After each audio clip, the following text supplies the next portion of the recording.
That's Procter & Gamble. Probably familiar with them? Yeah. When we first got involved with Procter & Gamble, and they were one of our first innovation productivity clients, we'd been working with them in other areas. But about 6 years ago when we got involved with them, they got a new CEO. And we showed him this analysis, and what he said was, "This is terrible. I'm spending too much money."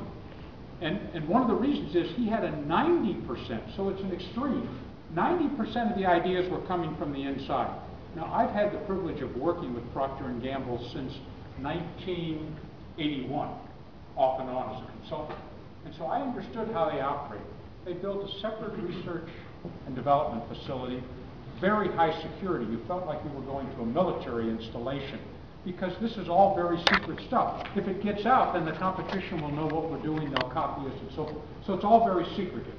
So that's how they had a 90-10, because basically they weren't allowed to tell anybody what they were studying, what they were looking at, what their problems were.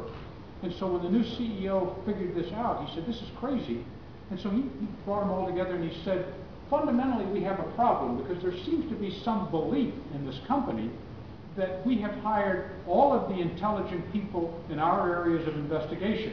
But I can assure you that the vast majority of the intelligent scientists don't happen to be employees. They're out there doing something else." So he said, "I'd like to go and borrow their brains and have them put in." So he said, right now we're 90-10, 90% internal, 10% outside. He said, on my watch, we will have more than 50% that comes from the outside. This is a shocking revelation, because the people came to us and they said, "Well, how do we go outside to get ideas? How do we go outside to get people involved in our innovation?" We said, "Well, it's pretty easy. We'll show you some tools you can use in the internet." And they said, "Yeah, but how will they know what it is we want from them?" So well, you have to sort of tell them where you are, what the problem is. And they said, "Well, we can't disclose that, because then they'd know what we're studying." We said, "Well, you can't go outside and get their ideas if you aren't willing to tell them what your problem is or what you're looking for." So it's a cultural issue that you have to break through. So P&G is an example of that, and now they are well over 50% from the outside because it's been mandated.